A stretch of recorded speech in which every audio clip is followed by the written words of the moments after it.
हालांकि मृत्यु पे बात करना या फिर स्वर्ग और नर्क पे बात करना ये कोई ज़रूरी नहीं है, क्योंकि एक ऐसी चीज़ है जिसके बारे में किसी को कुछ नहीं पता।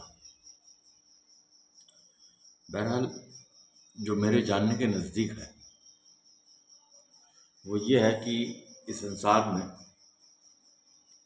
सब कुछ है, लेकिन मृत्यु नहीं है। जीवन है, मृत्यु किसकी? मृत्यु तो ना इस शरीर की है, क्योंकि ये शरीर अपने आप में हमारा चार चीज़ों से बन के मिलके बना है। ये चार चीज़ों में विलीन हो जाएगा, इसको मृत्यु नहीं है। तो मृत्यु किसको है? मृत्यु उसको भी नहीं है जो इस जीवन के पीछे इस जीवन को ऊर्जा के रूप में चला रहा है, उसकी भी मृत्यु नहीं है।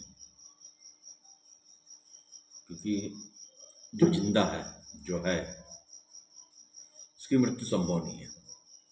फिर मृत्यु किसकी है? मृत्यु है ख्यालों की, मृत्यु है मन की, मृत्यु है तुम्हारी उस सोच की जो तुम्हारे यहाँ पर घर करके बैठा हुआ। बाकी तुम्हारी मृत्यु नहीं है। और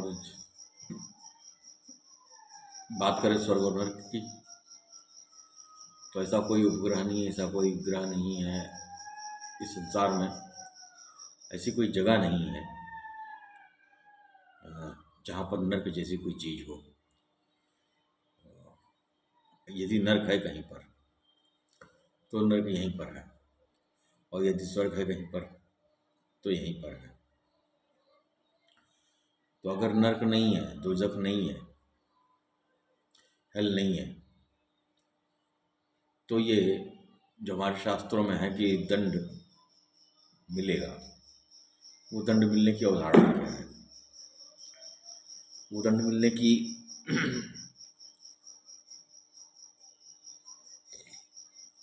बहुत बड़ी अवधारणा नहीं है, बड़ी सिंपल सी बात है कि हमारे जो शरीर है इसके पीछे एक ऐसी चीज़ है जो कि हमारे जानकारियों को इकट्ठा करती है और उसको संप्रेषित करती है हमारे मानस पटल पर। वो है हमारा मन।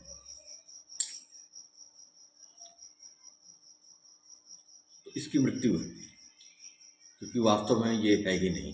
जब एक नाशवान चीज़ और एक ऐसी चीज़ जिसका नाश नहीं है, वो दोनों मिलते हैं, तब ये जीव या मन या है या नफ्स ये उत्पन्न होता है, ये अस्तित्व उत्पन्न होता है। तो ये जो अस्तित्व आपका है, एक तो अस्तित्व है जिसकी वजह से आपका ये जो ख्याली अस्तित्व है वो कायम है, वो मौजूद है उस एक अस्तित्व की वजह से। वो जो मूल अस्तित्व है उसको मृत्यु नहीं है, लेकिन जो ख्याल का तंत्र आपने बुन रखा है अपनी मेमोरी में, अपने ख्यालों में, इसकी मृत्यु है। जीव की मृत्यु नहीं है, लेकिन जीव का जो ऊर्जा स्रोत है उसकी मृत्यु नहीं है, और जो जीव की का ऊर्जा स्रोत है वो तुम्हारी असल है। इसको और खुल के मैं बोलूँ,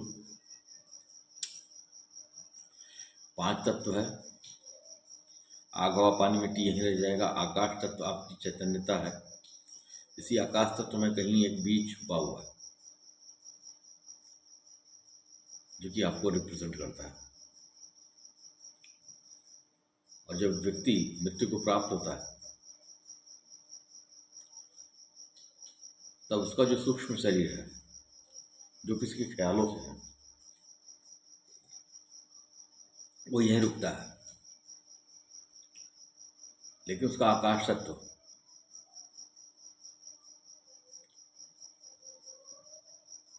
कारण में विलीन होकर के लिंग के साथ में ऊपर उठता है। लिंग शरीर की बात कर रहा हूँ मैं,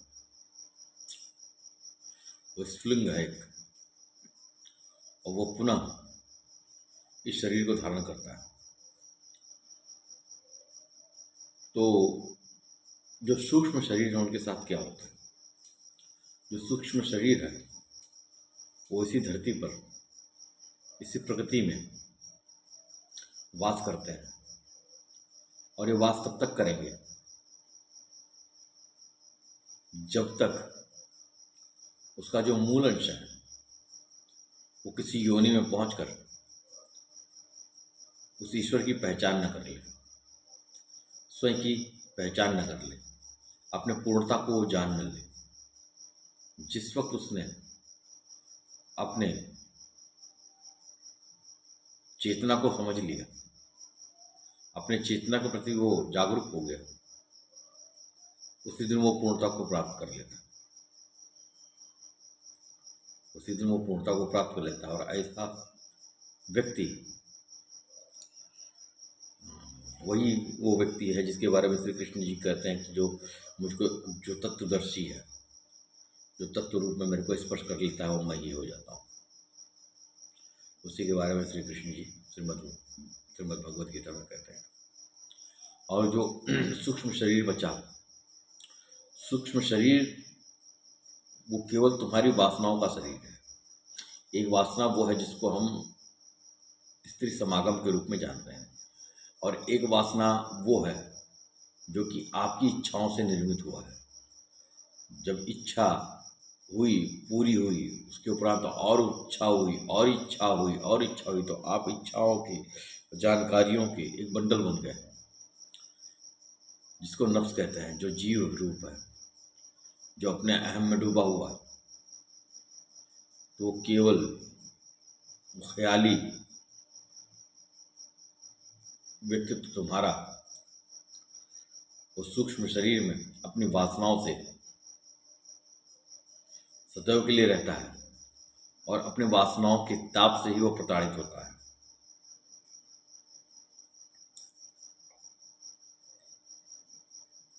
तो ऐसे सूक्ष्म शरीर के शांति के हेतु तमाम सारे उपक्रम हैं, शास्त्रीय विधान है, परंतु जिसको पुनर्जन्म लेना है, जिसको फिर से इस जीवन के उपहार को स्वीकार करना है, वो तो वापस अपनी मंजिल पे चले जाता है। जब हम किसी भी प्रकार की शास्त्रोक्त विधि से उस मृतक की शांति के लिए, मैं आत्मा की शांति की बात नहीं कर रहा, मैं मृतक की शांति की बात कर रहा हूँ। तो जब मृतक की शांति के लिए हम प्रार्थना करते हैं, या कोई अनुष्ठान करते हैं, या कोई प्रक्रिया करते हैं जिसमें हमारा हृदय, जिसमें हमारा फ्री विल, जिसमें हमारा संकल्प 100% होता है, तो अवश्य ही जीवन के बाद की इन दोनों शाखाओं को सहायता करने में सक्षम होता है।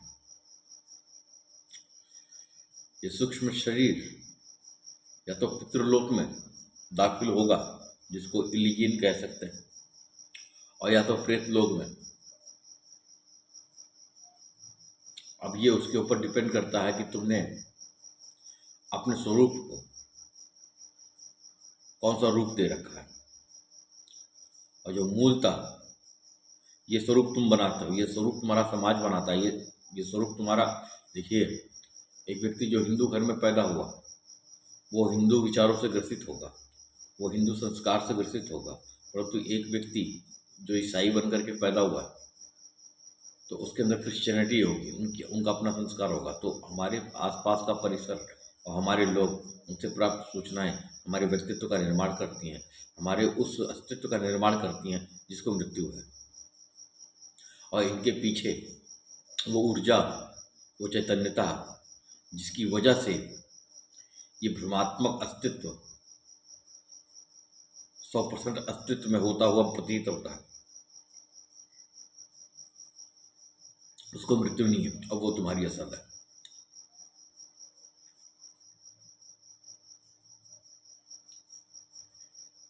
नरक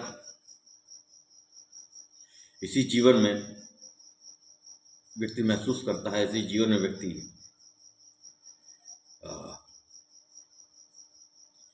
जानता है।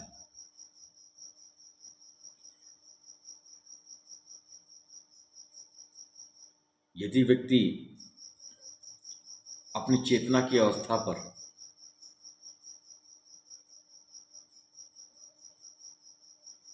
और साथ अपमान, उदासीनता आदि को जी रहा है, अनुरागहीनता आदि को जी रहा है, तो नरक में है। इसके अलावा व्यक्ति अपनी चेतना के थोड़े से उच्चतम स्तर, क्रोध, वासनाएं, इच्छा, संताप, अपराध बोध आदि को जी रहा है, तो एक नारकीय जीवन को जी रहा है। तो नरक और नारकीय जीवन इसी संसार में है।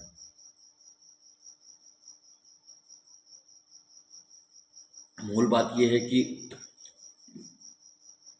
हम सब बेसिकली इस सृष्टि में जो हैं वो जानवर हैं। हमारा जो डीएनए है वो जानवर के बहुत करीब है, जिसको मैं कह लूँ आसुरी प्रवृत्ति।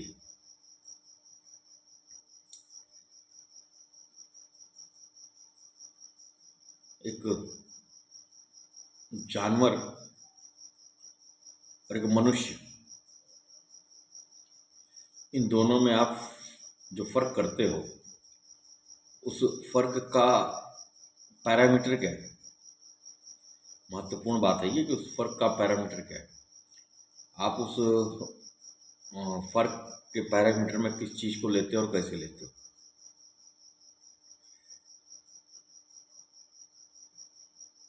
एक पशु जो है अपना पेट भरता है, अपने सुखों की कामना के लिए, अपने सुख को प्राप्त करने के लिए तमाम सारी चेष्टाएं करता है, सेक्स करता है, वंशवृद्धि करता है। हम और आप क्या करते हैं? एक जानवर भी जो है अपने बच्चों को चाटता है और दुर्राता है। देखा होगा नहीं कभी आपने,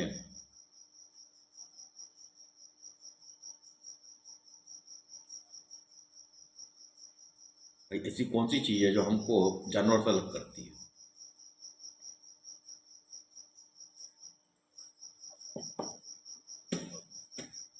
जानवरों से जो चीज हमको भिन्न करती है वो है हमारी बुद्धि, हमारा विवेक, हमारे समझने की, हमारे एक दूसरे के साथ में संपर्क बनाने की जो क्षमता है, ये हमारी बुद्धि, हमारी मानसिक अवस्था ही है। हमको उनमें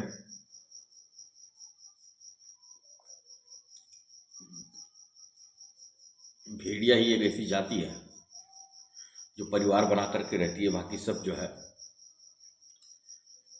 केवल अपनी वासनाओं को जीता है कि उनको भोजन करना है और वंशवृद्धि करनी है और अपने सुखों का ख्याल रखना।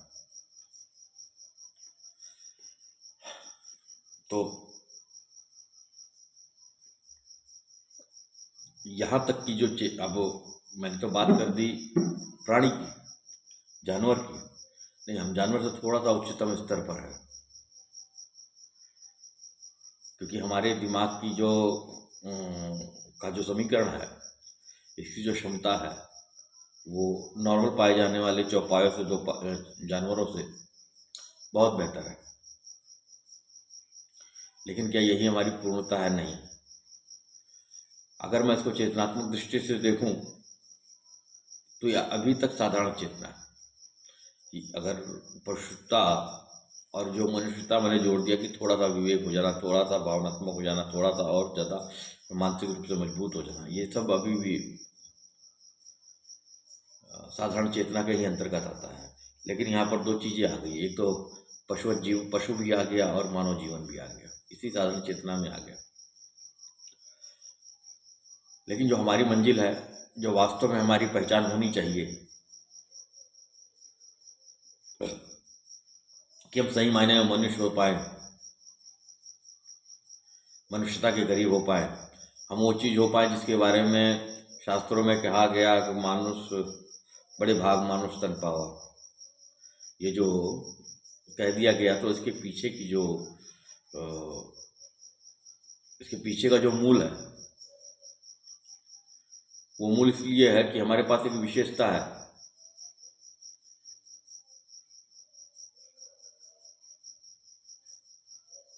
कि हम जो है अपने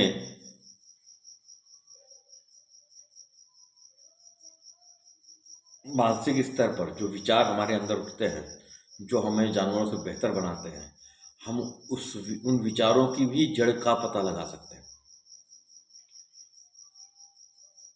हम और भी उस जो हम जी रहे हैं, जिसकी हमारा वो विवेक, जिसकी वजह से हमारी वो क्षमता, जिसकी वजह से हम जानवरों से उच्चतर हैं आज के परिवेश में, हम उस उच्चतर मानसिक क्षमता के भी मूल का पता लगा सकते हैं, उसके भी मूल को हम जान सकते हैं। इसे मैं आत्मचेतना कहता हूं।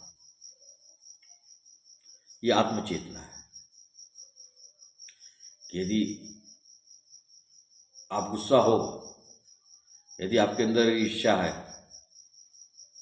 तो आप उसके मूल का पता लगा सकते हो अपने चिंतन के द्वारा।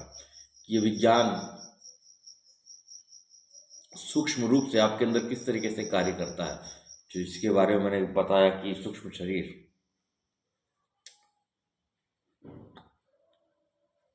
नहीं तो बेसिकली हम सब जानवर जिस तरीके से वो जी रहे हैं अपने भोजन के लिए, वंशवृद्धि के लिए, अपने सुख और आराम के लिए, तो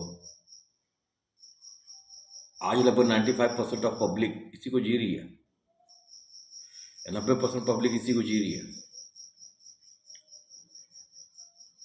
बस पशुवत जीवन, सांसारिक महत्वाकांक्षाएं, सांसारिक सुख, भौतिक सुख, अपने हम की पुष्टि, पांचों तरह के विकारों से युक्त एक पशुवत जीवन, ये हमारे डीएनए में है। एक मनुष्य का जो उत्थान हुआ बहुत ही निचले स्तर से हुआ, पाषाण युग,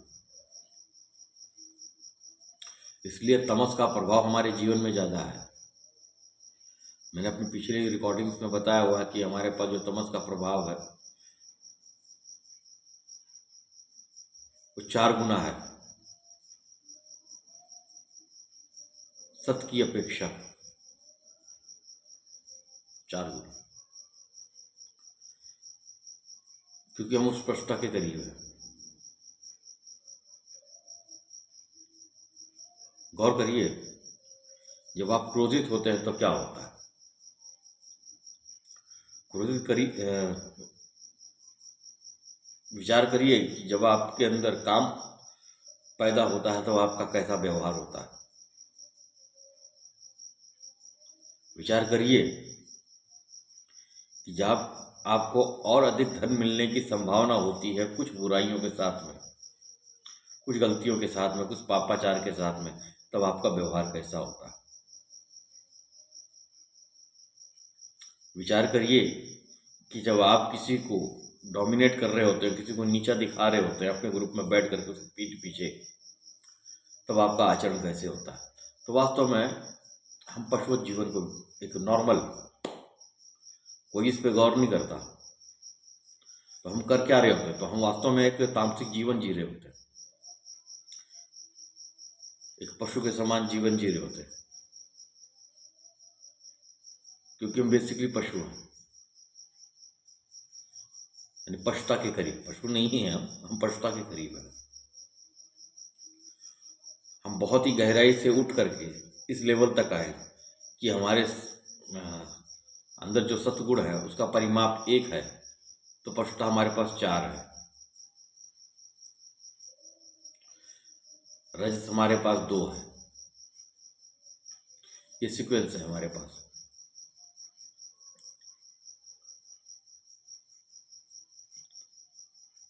हमको जो बैलेंस करना है वो अपने इन्हीं 3 गुणों में करना है। अब ऐसा कोई गणित तो है नहीं, ऐसा ब्लैक बोर्ड तो है नहीं कि मैंने कुछ लिखा हुआ उसको उठा दिया, मिटा दिया और उसको लिख दिया।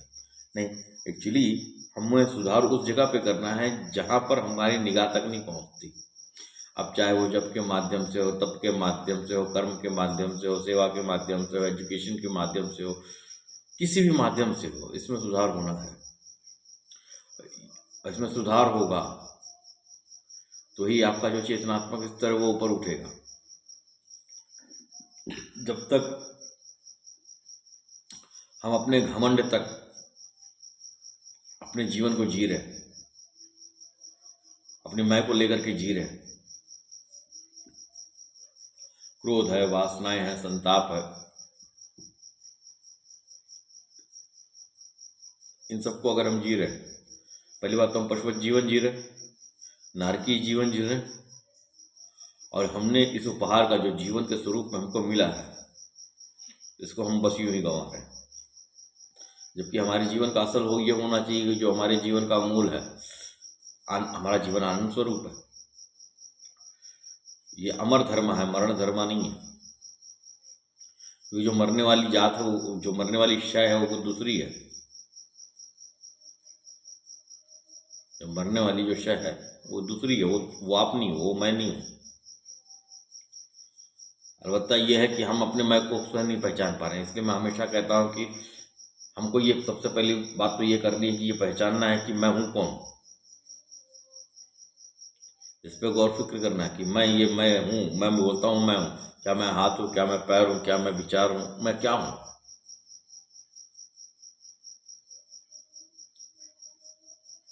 और ये जो ज्ञान है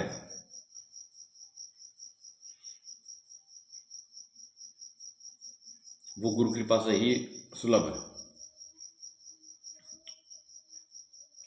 हर एक मार्ग आपको सर्वप्रथम आपकी पहचान की तरफ लेके जाता है, क्योंकि यही आपकी शुरुआत है। यही हकीकत में आपने दरवाजा खोला जहां पर आप बैठे हो, उस घर का दरवाजा खोला जहां पर आप बैठे हो, जहां पर आप खुद की पहचान कर सकते हो। और जिस व्यक्ति ने खुद की पहचान की वही इस आध्यात्मिकता के मार्ग पर आगे बढ़ा। ये और कुछ नहीं है, इसमें कुछ चमत्कार नहीं है। ये आपके अंदर निहित संभावना है, वो असीम संभावना जिसको लेकर के हम और आप इस संसार में आए। और इस संभावना के साथ में, इस असीम संभावना के साथ में, इस दिव्य जीवन के साथ में एक चीज और जुड़ी हुई है कि हम और आप आनंद ले सकते हैं, सुख ले सकते हैं, मस्त रह सकते हैं और शांति के साथ जीवन व्यतीत कर सकते हैं। इस जीवन को जो कृपा स्वरूप कहा गया, जो देवताओं को दुर्लभ कहा गया, तो जीवन के इस रूप का हम अनुभव कर सकते हैं।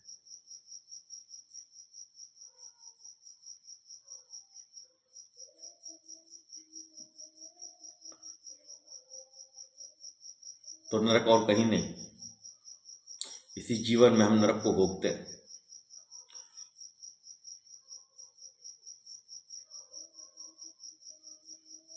इसी जीवन में हम स्वर्ग को भोगते हैं। मेरा काम आप लोगों के ऊपर अपने विचारों को लादना नहीं, कतई लादना नहीं है।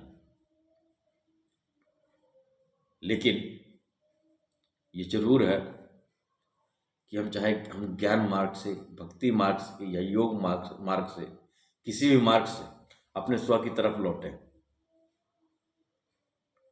क्योंकि इसी तरफ लौटने से हमारा जीवन आनंदमय हो सकता है, हमारा परिवेश आनंदमय हो सकता है, हमारा नगर, हमारा शहर, हमारा देश आनंदमय हो सकता है। ये पूरा विश्व, जो हमारे संस्कृत की अवधारणा है वसुधैव कुटुंबकम, वो यहीं से पल्लवित हो सकती है, वो यहीं से पल्लवित हो सकती है। जब हर एक व्यक्ति का अंतःकरण प्रफुल्लित होगा, हर व्यक्ति अपने आनंद के स्वरूप के साथ होगा, तभी हम उस दिव्य समाज का, उस दिव्य जीवन का निर्माण कर सकते हैं। और फिर मैं इसको बार बार कहता हूँ कि सबकी यह मजबूरी है कि वो इस दिव्य जीवन के मंजिल तक पहुंचेगा। कोई आज, कोई कल, कोई 10,000 साल बाद, कोई 20,000 साल बाद। यहाँ तक सफ़र करने में हमको 50 साल लगे। इस मानसिक अवस्था तक आने पे, इस मानसिक अवस्था तक आने के लिए 50,000 साल लगे। मैं साइंटिफिकली बता रहा हूँ, मैं शास्त्रीय गणना नहीं कर रहा हूँ। यहाँ पर होमोसेपियंस 70,000 साल पहले इनकी शुरुआत हुई।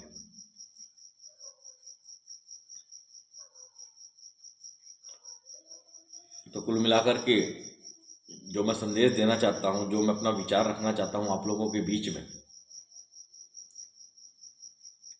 कि हम अपनी पूर्णता को पा सकते हैं।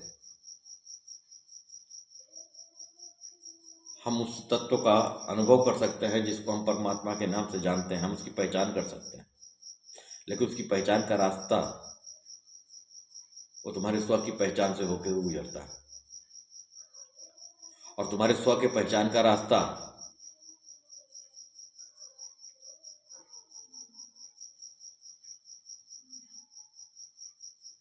उससे होकर के गुजरता है, उस स्वरूप से होकर गुजरता है जिस स्वरूप का निर्माण इस संसार ने किया।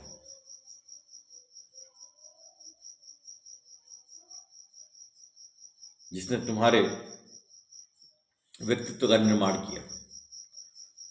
जो भ्रामक अस्तित्व है तुम्हारा, इस भ्रामक अस्तित्व का निर्माण जैसे हुआ,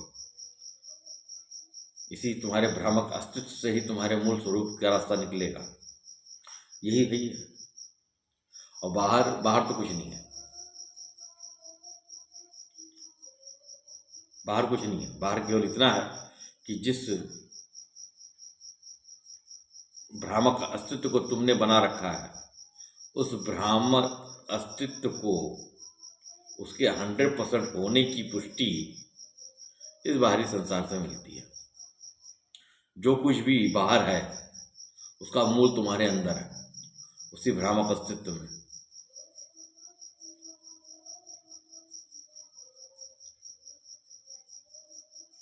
तो ये जरूरी है कि हम अपने मैं को समझें। अपने इस सूक्ष्म, ये जो मैं कहता हूँ सूक्ष्म शरीर है, कारण शरीर है, लिंग शरीर है, तो ऐसा नहीं कि एक बॉडी के अंदर बॉडी है, ऐसा नहीं है। ये तो केवल समझाने के लिए एक नाम दिया गया कि आप कैटेगराइज करके उस परिदृश्य को बड़ी आसानी से समझ लें। फिर उसी मुख्य बिंदु पे आ जाता हूँ मैं। एक स्टोरी के साथ में मैं बात खत्म करूँगा। एक बार एक सम्राट थे, वो कहीं जा रहे थे, तो एक महात्मा जी के पास पहुँचे जंगल में। तो उन्होंने उन महात्मा जी से प्रश्न किया कि महाराज जी, क्या स्वर्ग और नरक होते हैं? अगर है तो जरा मेरे को बताओ। अब चूंकि जब राजा जी ने सवाल कर दिया तो उन महात्मा जी ने कहा कि पहले तो अपनी औकात देखो, क्या तुम इस योग्य हो कि इस इतने बड़े सवाल का आप अर्थ समझ पाओ, या इसको जानने का हक आप रखते हो? आप डिजर्व करते हो कि ऐसे प्रकार के प्रश्नों का उत्तर आपको मिले? आप इसके योग्य नहीं हो। क्योंकि वो वक्त का महाराजा था, वक्त का सम्राट था, वक्त का बादशाह था, सब कुछ उसके होल्ड में था। जब इस तरीके से कटुपूर्ण बातें और अपमानजनक शब्दों को सुनता तो उसका जो अंदर का राजा है, अंदर का जो बादशाह है, अंदर का जो सम्राट है, वो उठ खड़ा होता है, वो तलवार खींच लेता है। बोला महाराज के गले पे उन्होंने रख दिया कि आपने इतना बड़ा बात कह दी, आपने इतनी बड़ी बात कह दी, आपने एक राजा का अपमान कर दिया। यदि मैं उस योग्य नहीं, इस पूरे राज्य में कौन इसके योग्य है? तब महात्मा जी ने कहा कि महाराज जी, ये नरक है। जो ताप आपके अंदर पैदा हुआ, जो अपमान की अवधारणा आपके अंदर पैदा हुई, जिसने आपके स्वरूप को ईस्ट से वेस्ट ला दिया, इस तरफ से उस तरफ ले जाके फेंक दिया। वो ताप, जिस ताप का आपने अनुभव किया, ये नरक है। तो जब राजा ने इस चीज को सुना तो उसका जो बेसिक क्वेश्चन था, जिसको उसने बहुत सारे महात्माओं से, बहुत सारे गुरुओं से जानकारी की थी, इसके बारे में उसको कभी पता न चल पाया,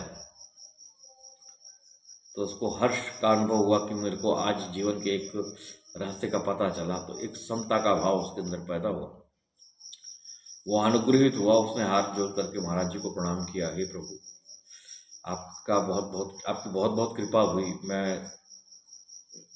बहुत ज़्यादा आपका की कृतज्ञता व्यक्त करता हूँ कि आपने मेरे को इस नरक की परिभाषा के बारे में ज्ञान दिया, उसका अनुभव करा दिया आपने मेरे को। अब महात्मा जी ने कहा, अब आप स्वर्ग में हैं, ये स्वर्ग है। जब आपका हृदय आभार से भरा हुआ हो, कृतज्ञता से भरा हुआ हो, तो ये स्वर्ग है। अब इस चीज़ को हम और आप केवल महज शब्दों से नहीं समझ सकते।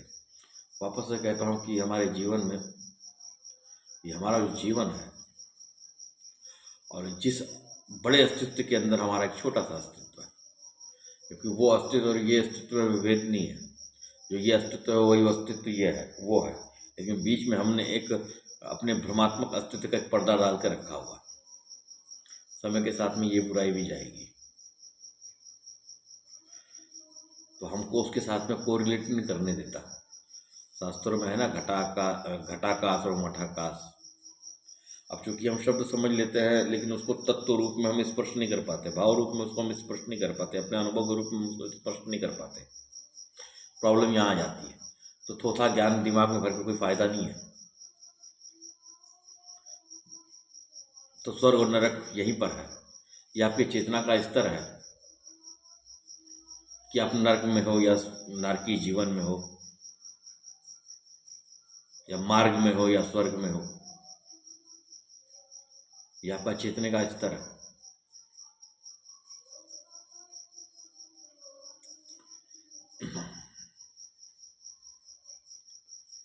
हमारे यहाँ का जो दर्शन है बहुत ही गहरा है। ये घंटियों अगरबत्तियों का दर्शन नहीं है, ये मीरा का दर्शन है कि जिसने पूरे अस्तित्व को ही न्यौछावर कर दिया। ये सूरदास का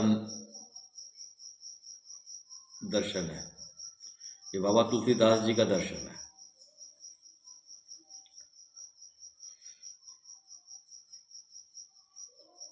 ये हम हैं कि हम अपने धन को ना समझ पाए। आजकल बड़ा नारा चल रहा है कि धर्म की रक्षा करो, धर्म की रक्षा करो। तो धर्म की रक्षा जो है हमको किसी और से नहीं करनी। यदि आप किसी और से धर्म की रक्षा कर रहे हो तो फिर आप फंस रहे हो, फिर आप बेवकूफ बन रहे हो, फिर आप चुतिया बन रहे हो। धर्म की रक्षा आपको स्वयं से करनी है, इस हमारे खोखले परिवेश से करनी है। क्योंकि जब तक हम इसकी रक्षा नहीं, मैं तो साफ साफ कहता हूँ कि हमारे देश को धर्म नहीं चाहिए, धार्मिकता चाहिए। धर्म बच गया, धार्मिकता का अभाव हो रहा है। हम रिवाजों में जी रहे हैं, हम संस्कृति को जी रहे, संस्कार को भूल चुके। जबकि संस्कार के मजबूत होने से ही संस्कृत का असर होगा। हालांकि समय नहीं बदला। वो बात मेरे को फिर याद आ गई वो गीता की, जब अर्जुन ने कहा कि मैं युद्ध नहीं करूंगा, तो कृष्ण बोला काहे? तो अर्जुन ने कहा कि मैं डर रहा हूं उस वक्त से कि मैं इस युद्ध का कारण बनूंगा, और इसके पीछे होने वाली तमाम सारी हत्याओं का, तमाम सारी मृत्युओं का जब होंगे, तब जो है लोक धर्म खत्म हो जाएगा। और स्त्रियां जो है, पुरुष तो मर चुके होंगे, तो स्त्रियां जो है दूसरे वर्ण के पुरुषों का वर्ण करेंगी, और जिससे जो पुत्र पौत्र आदि होंगी, जो पुत्र होंगे, वो वर्ण संकर पैदा होंगे, क्रॉस ब्रीडिंग जिसको हम कहते हैं। और उससे क्या होएगा? उससे ये होएगा कि जो हमारे पूर्वज हैं उनके द्वारा दिया गया संकल्पित किया गया पुण्य उनको प्राप्त नहीं होगा, या उनके लिए किया गया कोई भी शास्त्रीय कर्मकांड उनको प्राप्त नहीं होगा, तो उससे पूरे समाज की ही वो सिस्टम हिल जाएगा। वही कंडीशन आज भी है, हर एक व्यक्ति इसी सोच में है, कहीं लोक धर्म ना खत्म हो जाए, कहीं सिस्टम से अनसिस्टमेटिक ना हो जाए, जबकि जो मूल चीज है वो उसको समझना ही है। उसको बगैर समझे, उसी को समझाने के लिए प्रभु ने गीता का ज्ञान दे दिया इतना बड़ा। लेकिन आज भी हम उसी अर्जुन की तरह ब्रह्म के जीवन में जी रहे हैं। जो मूल चीज है उसको पकड़ो, उसके लिए जतन करो। और सीधी सी बात है, मैं एक चीज बड़ी स्पष्टता से कहता हूं, ये जीवन है, ये हाथ से छूट रहा है। तुम इस जीवन को सफल कर सकते हो, इस जीवन को आनंदमय स्वरूप में बिता सकते हो, वास्तव में उस प्रेम को तुम स्पर्श कर सकते हो जिस प्रेम से कृष्ण ने मीरा को स्पर्श किया, जिस प्रेम से कृष्ण ने गोपिकाओं को स्पर्श किया, जिस प्रेम से राधा ने कृष्ण को स्पर्श किया, उस दृष्टि से, जिस दृष्टि से हनुमान ने प्रभु श्री राम को देखा, उस दृष्टि को भी अनुभव कर सकते हो, उस दृष्टि को भी अपना सकते हो जिस दृष्टि से प्रभु श्री रामचंद्र जी ने हनुमान को देखा। ये दोनों दृष्टियां एक है। तो इसी वक्त बैठ करके इस सृष्टि के साथ में सामंजस्य स्थापित कर सकते हो।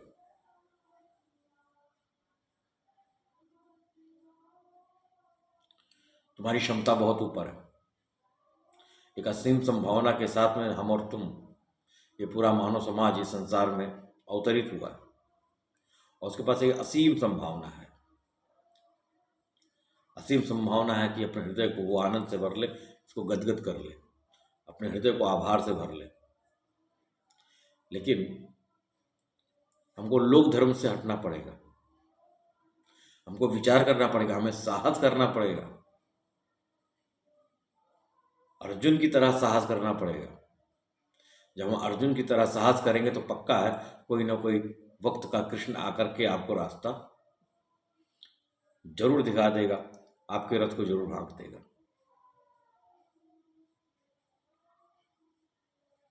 तो यहाँ ही पर ये मैं बात करते करते फिर 40 मिनट के करीब हो रहा, यहीं पर बात को विराम कर देता हूँ। रात्रि के 2 बज रहे।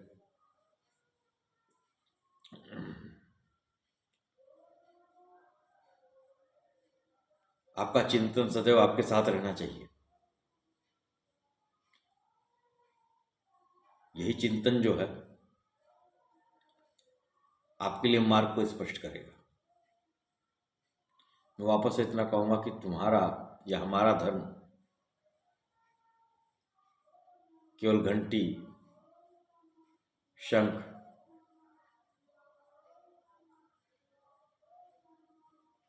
बाहरी सेवा शुश्रूषा तक ही सीमित नहीं है।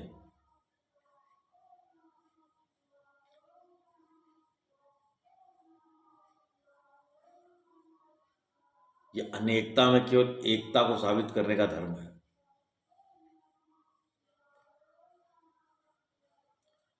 ये अमरता को स्पर्श करने की विधा है।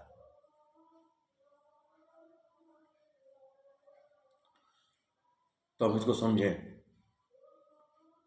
और इस वाक्य को जरूर समझें, धर्मो रक्षित रक्षिता। आदमी क्या सोचता है, क्या समझता है, ईश्वर जाने।